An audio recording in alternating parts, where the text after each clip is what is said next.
We're going into it. We're going into it. Mahone and Hat. Hat going Marth. You don't really see this that often, but we were talking about he likes to smash up more than Sheikpuff. So you talked about the key is just going to be spacing, looking for hits. So we're seeing Mahone is going in with these really bully pounds, and I think those are important, not because it's like super safe or high AV or anything, but because it forces Marth to move differently. Like Marth can stuff pretty much anything Puff does cleanly except for pound, so it forces him to give up space or at least think about it.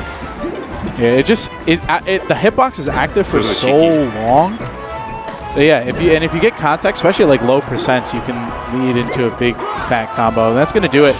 Solid edge guard. You just stayed on the ledge, which is the best thing, especially when Puff's over 100. That roll from ledge has how much so Marth can do. long. Oh, he did not mean to get up that way. Fat tipper. That's a freebie. So normally, I think one of the biggest problems for Marth is finding a solid kill move. Whereas Puff doesn't have that problem as much. Oh, nice reaction shielding on that get-up attack. Didn't really lead anything off the grab, but he's got to be careful. Hat's got to be careful about these approaching fairs. Like the thing is, he can hit Mahone 3 times, and that's whatever. That's some damage, but if one of them gets crouch cancel and then rested, that's your stock, right? Oh. The triple dare. That's one of Marth's like, especially when you're just seeing Puff just like crouch. Like getting a good dare off can be pretty good because there's really not a whole lot that Puff can do out of that.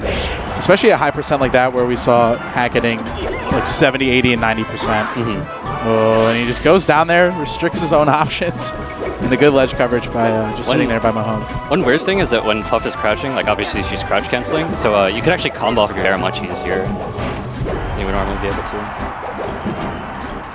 That being said, there was no conversion off of that. Good pounds. Oh, and he had it. I think it's good by Mahone to pull the trigger there. Like his stock is almost up anyways. Yeah, he had like 150. You might as well. He's got some stocks to play with. Yeah. No reason to play too tight.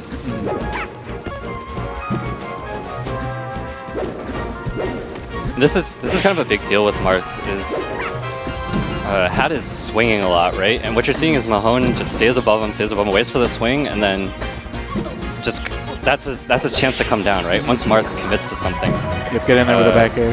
I know when I play the matchup, I like to use a lot. Oh! I don't know if that was intentional, but that's intentional. He does that. He's already dead, and just that's a thing. Really?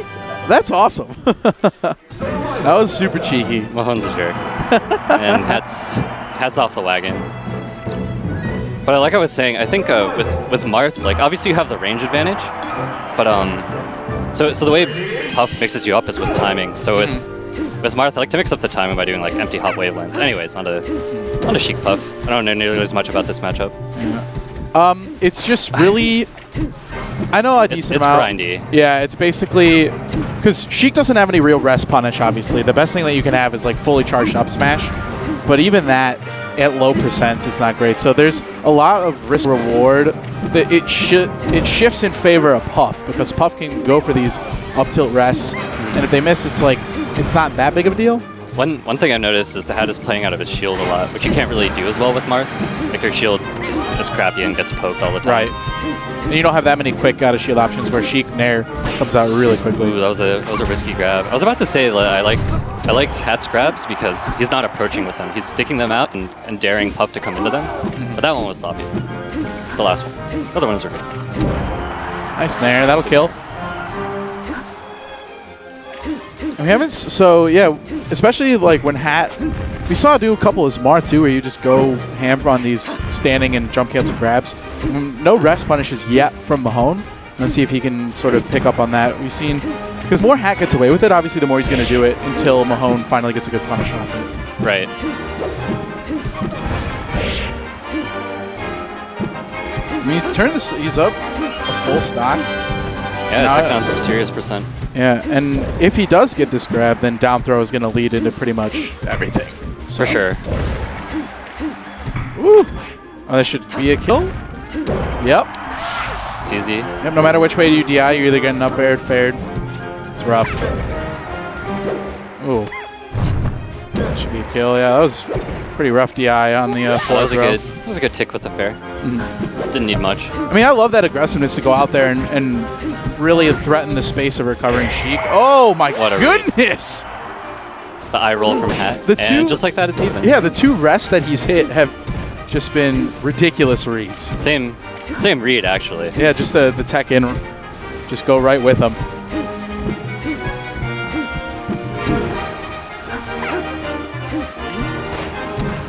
Oh, great crouch. I don't like these nairs from Mahone. Every time he does one, I have a heart attack. Ooh, power shielding the pound. Pound is significantly worse against other characters than it is against Marth. Because you're not... Ping.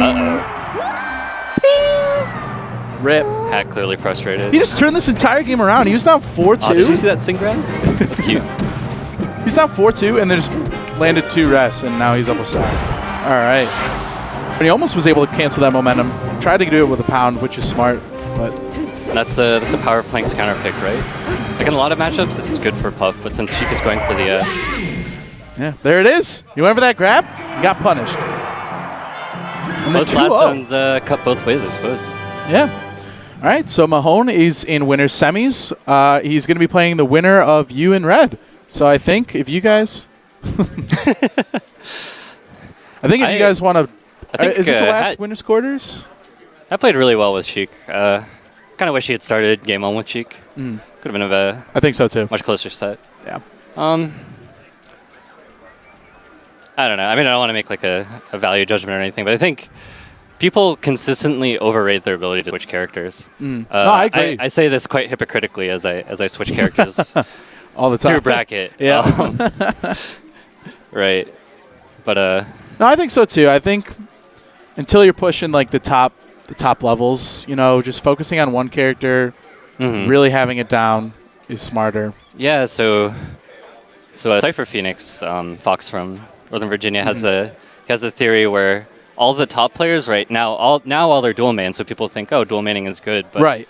For each of them as they were coming up, you know, and rising to dominance, they only played one character, right? Like Mewtwo King plays like 60 characters now or whatever, but he was